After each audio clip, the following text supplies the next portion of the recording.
আমি আপনার কাছে বোঝাতে চেয়েছি, অনেক লজিক আর অনেক কথা আমি আপনার কাছে বলছিলাম, বলতে বলতে অনেকটা লম্বা হয়ে গেছি।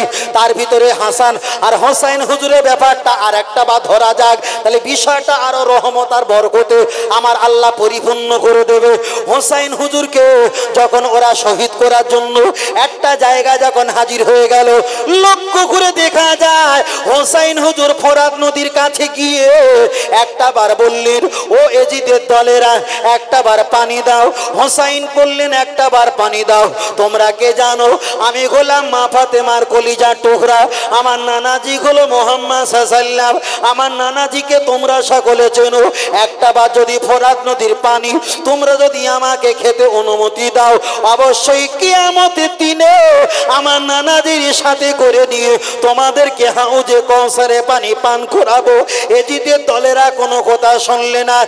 একদিকে হোসেন হুজুর নিজের বাচ্চাকে কোলে করে নেয়, শহর বানুর কোলে দেয়, আলী আসগারকে আবার কোলে করে নেয়, আবার শহর বানুর কোলে দেয়, আলী আসগারকে একটা বার কোলে করে নেয়। তার কারণ হলো এটা, ইমাম তকিবুদ্দিন সুবকি তিনি বর্ণনা করেছেন, আলী আসগার পানির জন্য হাতগুলো লুলো হয়ে গেছে, পা গুলো একেবারে নরম হয়ে গেছে, লুলো হয়ে গেছে, কিন্তু আলী আসগার হুজুরকে শহর বানু তিনি মাটিতে নামান না। আলী আসগার হুজুরকে হযরত হোসেন হুজুর একবারও তিনি মাটিতে পা ঠেকান না।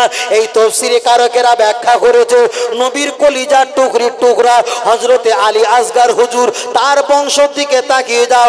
নবী ইসমাইল আলাইহিস সালাম ওনার যখন পানিটা শেষ হয়ে গিয়েছিল, একদিকে আব্বা চলে গেছে, একদিকে খাজু শেষ, একদিকে বর্তনে পিয়ালা পানি শেষ। নবী ইসমাইল আলাইহিস সালাম এই পানির জন্য একটাবার ওই পাহাড়ের উপরে তিনি পাটা উঁচু করে আর নিচু করে আল্লাহ আল্লাহ আল্লাহ বলে কান্নাকাটি করে। ওই পাহাড়টা যদি জিসিবি গাড়ি দিয়ে যদি ভাঙা হয় পানি বাহির করতে পারবে না, গাইতা দিয়ে যদি কুপানো হয় পানি বাহির করতে পারবে না।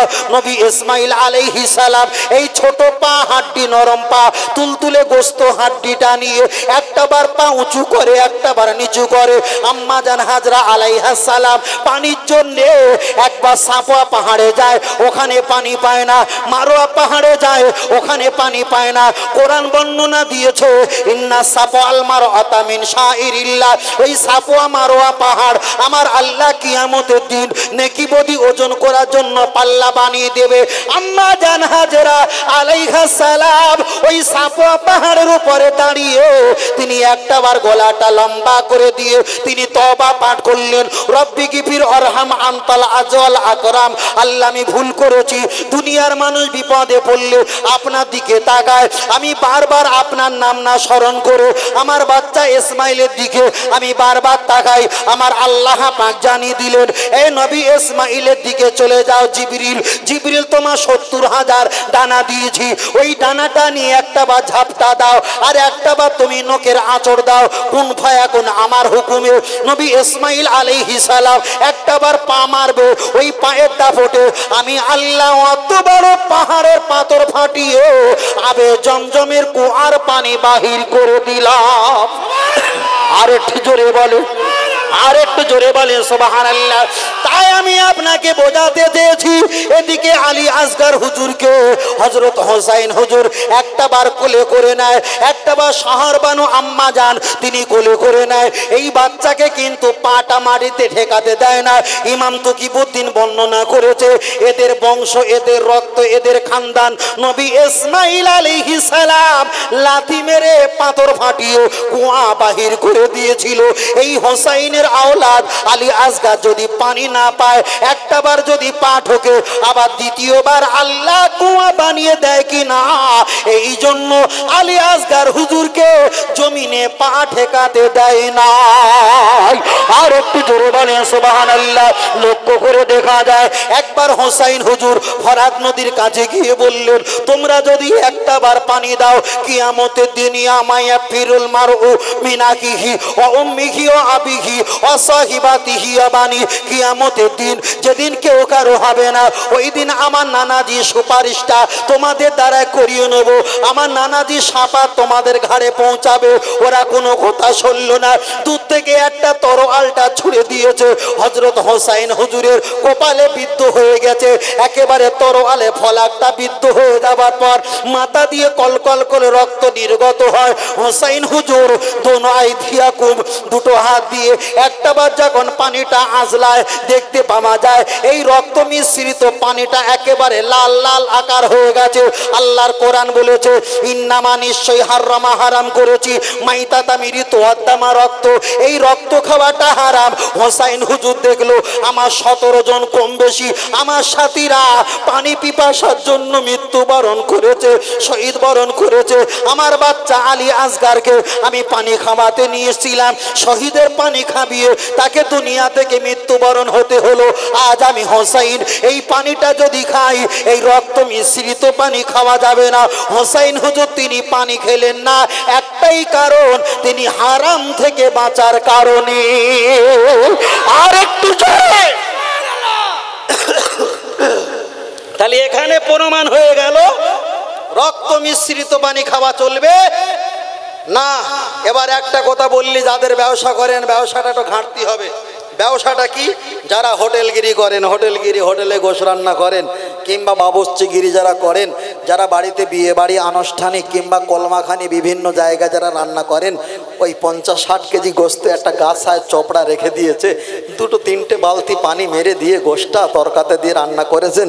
তার কারণ গোশত তরকারটা লাল আর রং করার জন্য, তোমার এনাম পুরস্কার আর তোমার নামটা কামানোর জন্য খাবিয়েছেন রক্ত মিশ্রিত গোস্ত।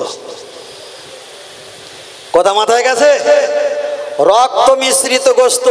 বসিরহাট হুজুর একটা কিতাব লিখেছেন, 2 পারা মনে হচ্ছে তাফসীর সায়াকুল সুফাহা ও মিনান নাস। এই তাফসীরে ব্যাখ্যা বসিরহাট হুজুর বলেছেন ওই গোশের ভিতরে যে শিরা উপশিরা থাকে ওতে রক্ত থাকে, ওই রক্ত খাওয়া তো শরীয়তে চলবে না। অন্তত যারা বাবুর্চি আছেন, গোস্ত যারা বেশি রান্না করেন, অন্তত গোস্তটা ভালো করে পাক পবিত্র পরিষ্কার করতে হবে। অধিকাংশ হোটেলে দেখেছি গোস্ত খাবার সময় 2টো হাত দিয়ে কি একটা হাত দিয়ে গোস্তটা ফাঁকা করে দেখবেন ভিতরে একটু কালশিরে ভাব, তার মানে ওটা রক্ত। কথা বুঝতে পেরেছেন? তাহলে এখান থেকে আমরা শিক্ষা পেয়েছি যে কখনো রক্ত মিশ্রিত পানি খাওয়া চলবে না।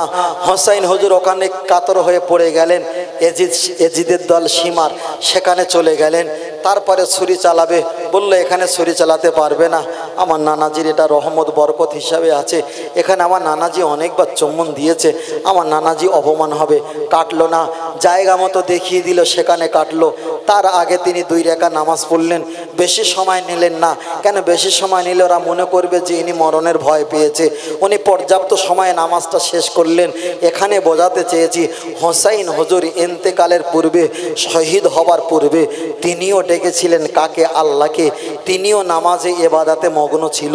ওই জন্য আল্লাহর বান্দা, আপনারও মরণে যদি 5 মিনিট বাকি থাকে, অন্তত আপনার প্রতি যে নামাজের ওয়াক্ত আসবে, ইশারা ইঙ্গিতে আপনাকেও নামাজটা আদায় করতে হবে। কেন সবচাইতে বড় ইবাদত সেটাই হলো নামাজ। জোরে বলে সুবহানাল্লাহ। দুরূদ শরীফ। আল্লাহুম্মা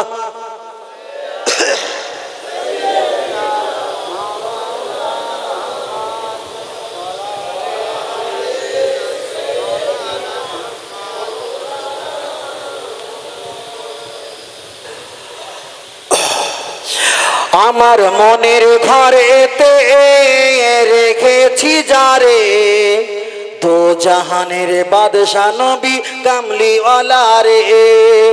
আমার মনের ঘরেতে রেখেছি যারে, দো জাহানের বাদশা নবী কামলিওয়ালা রে। আমার দয়ার নবী রে, আমার মায়ার নবী রে, দো জাহানের বাদশা নবী কামলিওয়ালা রে। আল্লাহুম্মা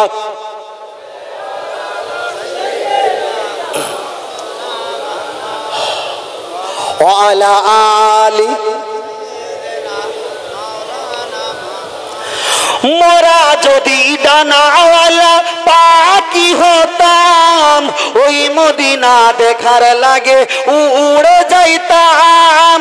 মোরা যদি ডানাওয়ালা পাখি হতাম, ওই মদিনা দেখার লাগে উড়ে যাইতাম। নয়ন ভরে দেখতাম আমি, মনের ঘরে দেখতাম আমি নয়ন ভরে। তো জাহানের বাদশা নবী কামলি আলা রে, আমার মনের ঘরে তে রেখেছি যারে। তো জাহানের বাদশা নবী কামলি আলা রে। আল্লাহুম্মা সাল্লি আলা, জোরে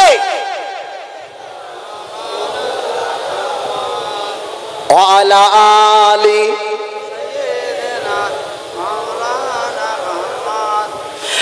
আদি পিতা আদম যখন মুসিবতে পড়ে, মোদের নবীর ওসিলাতে আল্লাহ কবুল করে।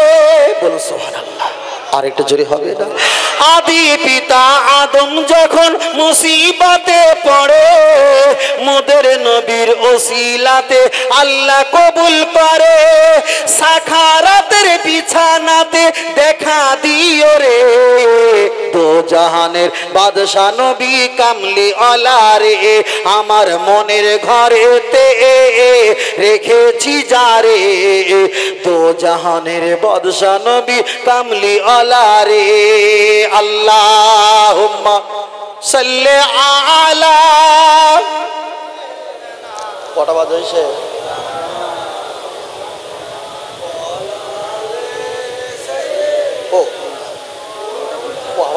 আবার 24 ঘন্টা করে আবার সাল্লাল্লাহু আলাইহি ওয়াসাল্লাম। 23 আর 15 মিনিট বাকি আছে নাকি? ওয়াজানের সঙ্গে কথা হয়েছে, কথা হয়েছে মানে নিরামিষে চুলায় বললে ভাত মাখাতে মাখাতে কাদা উঠে যাবে, নিরামিষে আসবে না। হ্যাঁ বুঝলেন না? আল্লাহ মানে আমরা যেভাবে বক্তব্য করি, আমরা যদি ধীরে সুস্থভাবে বক্তব্য করি, এই 2 ঘন্টা রসকে 4 ঘন্টা 5 ঘন্টা করা যায়। কিন্তু আমরা তো শুধু মেন পয়েন্টগুলো একটু ধরে দেই। আমরা একটা সাধারণ কোনো ঘটনা লম্বা নিয়ে আমরা অযথা সময় দেই না। আবার কিছু সুরগেলা পার্টি থেকে বলে হুজুর তো ঘটনা বললো না, ঘটনা বললো না। ফের আমি ক্ষমা প্রার্থী, কোনো মাওলানা যারা ফারেক হয়েছে তারা কখনো বলতে পারবে না যে পুরো একটা ইতিহাস চ্যাপ্টার মাদ্রাসার ক্লাসে পড়ানো হয়। এগুলো পড়তে গেলে আলাদা বই পড়তে হয় ভাই, ওগুলো আমাদের সময় নেই। কথা বুঝতে পেরেছেন? অন্য হাদিসের বই পড়বো না, ঘটনা করে মুখস্থ করে থাকবে তো বছরে একবার। আরো হাজার হাজার মশলা ফতোয়া মুখস্থ করতে হয় ভাই। কথা বুঝতে পেরেছেন? চলেন আমি আপনার কাছে অনেক বিষয়টা, অনেক ব্যাপারটা নিয়ে অনেক কিছু বলেছি। তাহলে হোসাইন হুজুরের সম্পর্কে একটা বললাম, ধারণা দিলাম। আর রাসূলুল্লাহ সাল্লাল্লাহু আলাইহি ওয়াসাল্লামের সম্পর্কে ধারণা দিলাম যে আমরা হোসাইন হুজুরকে মহব্বত করি, রাসূলুল্লাহকে মহব্বত করি, কিন্তু রাসূলুল্লাহর অপেক্ষায় আমরা কাউকে ভালোবাসি না। কিন্তু অন্যান্য ব্যক্তিরা রসুলের সম্পর্কে কোনো খোঁজ নেই, কিন্তু অন্যান্য ব্যক্তিরে বিশাল ভালোবাসে, বিশাল ভালোবাসে। কিন্তু রসুল তো এই অনুমতি দেয়নি যে আমার অপেক্ষায় অন্য ব্যক্তিকে ভালোবাসলে তোমার ইমানদার হতে পারবে না, সর্বাপেক্ষা আমাকে বেশি ভালোবাসা দিতে হবে। এটা হলো সহিহ হাদিস, বুঝলেন না? এটাই হলো সঠিক হাদিস। আল্লাহু আকবার। আল্লাহ। চলেন আমি আপনার কাছে অনেক বিষয়টা বলেছি, তার ভিতরে আর একটা অপশান আপনার কাছে বলি। আমি ইমাম সম্পর্কে বলছিলাম, তারপরে আপনাদের কাছে হোসাইন হুজুরের পানি সম্পর্কে বলছিলাম, কুয়ার ব্যাপারটা বলছিলাম, পানি খাবার ব্যাপারটা বলছিলাম। এটা আমি রেখে দিয়ে এবার আপনাদের কাছে আর একটা বলি। লক্ষ্য করে দেখা যায় এখান থেকে নিয়ে আল্লাহর কাবা বাইতুল্লাহ শরীফ কম বেশি 8,500 কিলোমিটার রাস্তা আমরা যেতে পারি না, যাবার ক্ষমতা আর্থিক সামর্থ্য আমাদের নাই। কিন্তু লক্ষ্য করে দেখা যায় এখান থেকে নিয়ে আমরা যখন নামাজ পড়ি কাবাতে শরীফাতে আল্লাহু আকবার বলে আমরা নামাজ আদায় করি, কাবার দিকে ফিরে নামাজ পড়ি। এই সেজদাটা ইমামের পায়ের কাছে পড়তে পারে, এই সেজদা মুসল্লির কাছে পড়তে পারে, এই সেজদা মসজিদে সাবমার্সেল পাথর কিংবা টালি নামাজের মাসাল্লার উপরে পড়তে পারে। আল্লাহ নবী বলেছেন এই সেজদা একমাত্র আমার আল্লাহ আল্লাহর কুদরতি পায়ের কাছে হাজির হয়ে যায়। আর একটু জোরে বলেন সুবহানাল্লাহ। একটাবার আপনি কি জানেন, এই কাবা শরীফের দিকে আমরা ফিরে নামাজ আদায় করি, কিন্তু আমরা জীবনে কাবা শরীফ সচক্ষে আমরা দেখি না। আমরা ক্যালেন্ডারের ছবিতে, পিকচারে, ইন্টারনেটে, সোশ্যাল মিডিয়া কাবা দেখেছি, এই কাবা শরীফটা আমরা সচক্ষে দেখতে পারি না। আমি নবী আমার বললেন, ও আমার উম্মতেরা জেনে রেখে দাও, আল্লাহর কাবা শরীফের মেহমান যখন হয়ে যাবে, এই কাবা শরীফে যেতে গেলে এই মাথার পাগড়িটা খুলতে হয়, মাথার চুলটা মুন্ডানো করতে হয়, নাড়া হতে হয়, গায়ে যে পোশাক আছে এই পোশাকটা খুলে দিতে হয়, গায়ে যে দেখা যায় গেঞ্জি আছে এই গেঞ্জিটা খুলে দিতে হয়, মরণের কাফনের কাপড় এই এহরাম হিসাবে এই কাফনটা গায়ে দিয়ে আল্লাহর কাবা বাইতুল্লাহ দিকে কদম তুলে আল্লাহর কাবা বাইতুল্লাহ দিকে একটাবার হাজির হতে হয়। আল্লাহর নবী জানিয়েছেন, কোন ব্যক্তি যখন কাবা শরীফে হাজির হয়ে যাবে, প্রথমে ডান পা রাখবে, আল্লাহুম্মা আফতাহলি আবওয়াবা রাহমাতিক। মসজিদে ওঠার সময় যে দোয়া পড়তে হয়, এই দোয়া তোমরা আল্লাহর কাবা চত্বরে পড়বে। হুজুর আসছে নাকি? নারে তাকবীর, নারে তাকবীর। আওলাদে মুজাদ্দিদ জামান, আওলাদে মুজাদ্দিদ জামান, নারে তাকবীর। ভাইজান হুজুর কেবলা সিলসিলা হক ফুরফুরা শরীফ, জিন্দাবাদ। নারে তাকবীর, আল্লাহু আকবার, নারে তাকবীর, আল্লাহু আকবার, আল্লাহু আকবার। মাশাআল্লাহ, মাশাআল্লাহ। আল্লাহ আমাদের সকলকে সুস্থতা দান করুক, বলুন আল্লাহুম্মা আমিন। আর একটু জোরে হবে না? আল্লাহ আল্লাহ। তবে আমি আপনাকে জানিয়ে দিই, আল্লাহর কোরআন জানিয়ে দিয়েছেন, যারা কাবা শরীফে হাজির হয়ে যাবে, ওই কাবা শরীফে হাজির হয়ে গেলে কোরআন বর্ণনা দিয়েছেন, অমান দাখালাহু কানা আমিনা। আল্লাহর কাবা শরীফে কোন ব্যক্তি যদি হাজির হয়ে যায়, অমান দাখালাহু কানা আমিনা, আমার আল্লাহ পাক জানায় ওই ব্যক্তির জিন্দেগির গুনাহকে আমার আল্লাহ মাফ করে দেয়। আর একটু জোরে বলেন সুবহানাল্লাহ। কে বলেছেন কাবা শরীফে 13 জায়গায়, কে বলেছেন 14, কে বলেছেন 16 দোয়াটা কবুল হয়। আল্লাহর কাবার গেলাপ ধরে দোয়া করলে ওই দোয়াটা কবুল হয়। আল্লাহর কাবা শরীফটা তোয়াফ করবে, ইন্নী উরিতু তোয়াফ পায়াসির তাকাব্বালহু মিন্নি। আল্লাহর কাবা তোয়াফ করে দোয়া করলে ওই জায়গায় দোয়াটা কবুল হয়। হাতিমে কাবা ওই জায়গায় নামাজ আদায় করে দোয়া করলে দোয়াটা কবুল হয়। মিজাবে রহমাত, যেখানে কাবা চত্বরে পানি পড়ে, ছাদের পানি, ওই জায়গায় দাঁড়িয়ে দোয়া করলে দোয়াটা কবুল হয়। নবী বললেন মাকামে ইব্রাহিম, ওই জায়গায় দাঁড়িয়ে দোয়া করলে দোয়া কবুল হয়। জমজমের কূপের পানি পান করতে ওই জায়গায় দোয়া করলে দোয়াটা কবুল হয়ে যায়। আল্লাহর নবী জানিয়েছো, এই আমার উম্মতেরা জেনে রেখে দাও, আল্লাহর কাবা শরীফে গেছো, তোমাদের জিন্দেগির গুনাহ মাফ হয়ে গেছে। তবে নবী আমার জানিয়ে দিলেন, কোন ইমানদার ব্যক্তি যদি একটাবার আমার মাজার শরীফের কাছে হাজির হয়ে যায়, মানজারা কবরিন, কোন ব্যক্তি যদি আমার মাজারটা দেখতে পায়, অজাবাত লাহু শাফাআতি, ওই ব্যক্তির জান্নাতে যাওয়ার জন্য আমি রাসূলুল্লাহ জিম্মাদার হয়ে গেলাম। আর একটু জোরে বলেন সুবহানাল্লাহ, আর একটু জোরে বলেন সুবহানাল্লাহ। তাই আমি আপনাকে বোঝাতে চেয়েছি, লক্ষ্য করে দেখা যায় আল্লাহর কাবা শরীফের কথা আমি বলছিলাম, যেখানে এক রাকাত নামাজ পড়লে 1 লক্ষ রাকাতে সওয়াব পাওয়া যায়। একবার তাসবিহ পাঠ করলে 1 লক্ষ রাকাত, লক্ষ তাসবিহ পাঠ করা সওয়াব পাওয়া যায়। মসজিদে নববীতে 1 রাকাত নামাজ পড়লে 50,000 রাকাতে সওয়াব পাওয়া যায়। প্যালেস্তাইন মসজিদুল আকসায় এই জায়গায় 1 রাকাত নামাজ পড়লে 25,000 রাকাতে সওয়াব পাওয়া যায়। তবে জেনে রেখে দাও, আল্লাহর কাবা শরীফ সবচাইতে বড় নিয়ামত। ওই কাবা শরীফে যে কোরআন নাজিল হয়েছে, ওই কোরআনকে বলা হয় সূরাতুল মাক্কি। মদিনা শরীফে যে সূরা কোরআন নাজিল হয়েছে, ওকে বলা হয় সূরাতুল মাদানী। নবী আমার জানিয়ে দিলেন, মান কোরা আল কোরআন হারফান ফালাহু আশরু হাসানা। কোন ব্যক্তি যদি কোরআন শরীফের একটা অক্ষর পাঠ করে, আমার আল্লাহ পাক তার নামে আমলে 10টা করে নেকি দান করে দেবেন। আর একটু জোরে বলেন সুবহানাল্লাহ। তাই আজকের আশুরা সম্পর্কে অনেক বক্তব্য প্রথম থেকে এই পর্যন্ত আমি করেছিলাম। সংক্ষেপে আপনাদের কাছে কিছু কথা, তাই অনেকের আব্বা বিদায় নিয়েছে, অনেকের আম্মাজান বিদায় নিয়েছে, নীরব না করে চলে গেছে। আব্বা মায়ের কবরের কাছে গিয়ে একটা বার ইয়া রাফিউ ইয়াদাইহি, হাতটা উঁচু করে দোয়া চাইবে। আব্বা মায়ের নামে একটু কোরআন তেলাওয়াত করবে, একটু দরুদ শরীফ পাঠ করবে, আব্বা মায়ের জন্য মাগফিরাত ও কল্যাণে দোয়া চাইবে। নবী আমার জানিয়ে দিলেন, ও বিবি আয়েশা সিদ্দিকা রাদিয়াল্লাহু তাআলা আনহা, একটা বার জানিয়ে দি, আমার পর্দা নবার পর ইন্তেকালের পর আমার কবরটা কি একটা বার জিয়ারত করবে। ইয়া রাসূলুল্লাহ, হাবিবাল্লাহ, আপনার কোনো গুনাহ নাই, আপনি বেগুনাহ মাসুম, আপনার কবরটা জিয়ারত করে লাভ কি হবে? আল্লাহর কোরআন বলেছে জামবিহি মা তাআখর, আপনার কোনো গুনাহ নাই। এ বিবি আয়েশা সিদ্দিকা, আমার কোনো গুনাহ নাই কথাটা ঠিক, তবে আমার কবরের কাছে হাজির হয়ে যাবে, আপনার কবরের কাছে গিয়ে লাভ কি হবে? আল্লাহর নবী বললেন, আমার নামে একটু দরুদ শরীফ, তওবা শরীফ, একটু কোরআন শরীফ পাঠ করবে, এই পাঠ করার বিনিময়ে আমার রূহ পাক একটু সওয়াব পৌঁছে দেবে। ইয়া রাসূলুল্লাহ, হাবিবাল্লাহ, আপনার রূহ পাকে পৌঁছে দিয়ে কি হবে? নবী আমার বললেন, কিয়ামতের দিনে, মুসিবতের দিনে আমার উম্মতের নেকির পাল্লা যদি হালকা হয়ে যায়, আমার এই সওয়াব গুলো নিয়ে আল্লাহ পাকের দরবারের কাছ থেকে চেয়ে নিয়ে আমার গুনাহগার উম্মাতানির নেকির পাল্লাটাই ভারী করে দেব। আর একটু জোরে বলেন সুবহানাল্লাহ।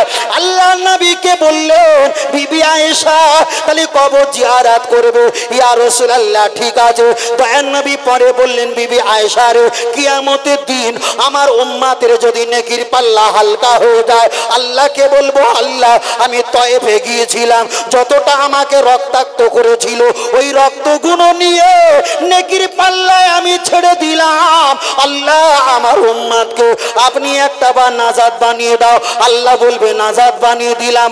আল্লাহর নবী পরে বললেন, বিবি আয়েশা সিদ্দিকা রাদিয়াল্লাহু তাআলা আনহা রে, তখনও যদি আমার উম্মত, কোটি কোটি উম্মত যদি জাহান্নামের টিকিটটা নিয়ে যদি একটা বার দাঁড়িয়ে থাকে, আমি রাসূল সহ্য না করতে পেরে আল্লাহকে বলবো, আল্লাহ উহুদের ময়দানে আজ আমি নবী আমার দাঁতটা শহীদ করা হয়েছিল, আল্লাহ ওই দাঁতটা আমি একটা বার পাল্লায় বসিয়ে দিলাম, এর বরকতে আমার উম্মতের নেকির পাল্লাটা ভারী করে দাও।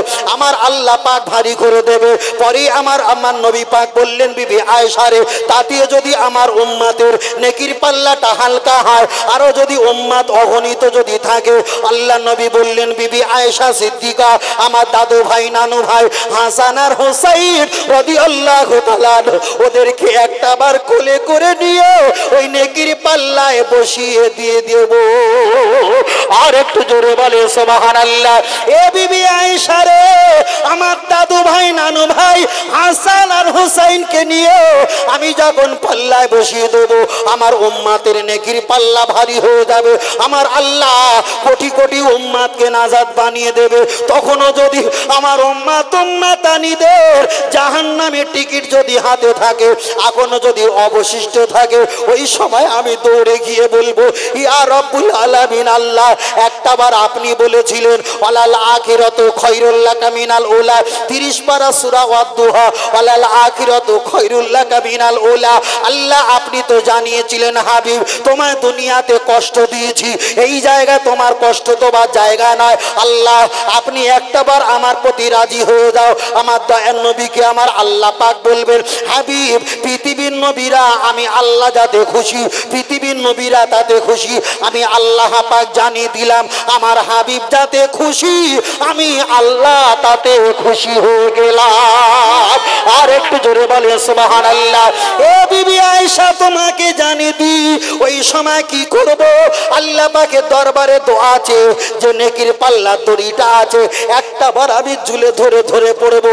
আল্লাহকে বলবো, আল্লাহ একটা বার দেখেন নেকির পাল্লাটা ভারী। আল্লাহ বলবে, হ্যাঁ ভারী হয়ে গেছে।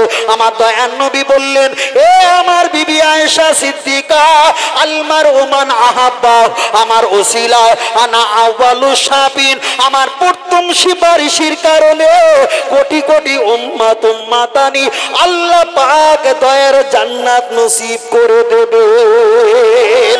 আর একটু জয়।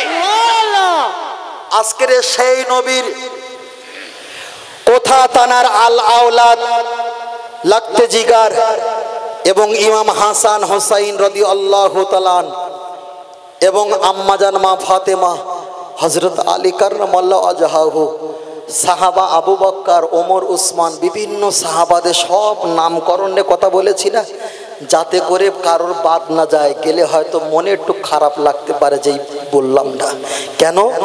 আমার আল্লাহর রাসূল বলেছেন আমার সাহাবাদের প্রতি আমার আল্লাহ রাজি। জোরে বলেন সুবহানাল্লাহ। আর একটু হবে না, পিছন থেকে এটা তাকবীর দেন দিন, নারে তাকবীর, আল্লাহু আকবার। তাকবীর আসছে না, এতগুলো মানুষ, তার তাকবীর এমন হবে কেন? এমন হবে কেন? এটা তাকবীর দেন, নারে তাকবীর, আল্লাহু আকবার। আহলে সুন্নাত আল জামাত জিন্দাবাদ, সিলসিলা হাত ফুরফুরা শরীফ জিন্দাবাদ, নারে তাকবীর, আল্লাহু আকবার। মোটামুটি ঠিক আছে তো ভাইজানের? স্যার কোনো টেনশন আছে নাকি? কোনো চাপ আছে নাকি? হ্যাঁ, ওপর চাপ বন্ধ হয়ে গেছে তো, নিচের চাপ শুকনো হয়ে গেছে তো নাকি? সবই আল্লাহ পাকের রহমত। পানি হলে মন খারাপ করতে নেই। নবী মুসা আলাইহিস সালাম আল্লাহকে জিজ্ঞাসা করলেন, আল্লাহ আপনি খুশি হলে কাজ কি? আল্লাহ বলেন খুশি হলে ও আনজালনা মিনাল মুসিরাতি মাআন সাজ্জাজা, আমি আসমান থেকে পানি দান করি। বলুন সুবহানাল্লাহ, সুবহানাল্লাহ। আল্লাহ দ্বিতীয়বার খুশি হলে আপনি কি করেন? আল্লাহ বলছেন দ্বিতীয়বার খুশি হলে দূর দূরান্ত থেকে মেহমান আত্মীয় ওই এলাকায় পাঠিয়ে দেই। আপনাদের এলাকায় বৃষ্টি হয়েছে, দূর দূরান্ত থেকে মেহমান আত্মীয় আসেনি বাবা, এসেছে। আল্লাহ দ্বিতীয় নাম্বারও খুশি আছে। তৃতীয় নাম্বারে আল্লাহ খুশি হলে আল্লাহ বলছেন ওই এলাকায় বেশি বেশি বেশি বেশি আমি কন্যা সন্তান দান করি। এটা হয়তো আমাদের হিসাবের বাইরে, কিন্তু তিনটের ভিতরে তো দুটো পেয়েছি। তিনটের ভিতরে দুটো তো পেয়েছি, তবু তো আমরা লসে কারবার করছি না, আমরা তো লাভে কারবার করছি নাকি বাবা? তাহলে একটা গজল হবে না? হবে না? একটা গজল হবে তো? এই হবে তো? কারা কারা ঘুমাচ্ছেন হাত তোলেন।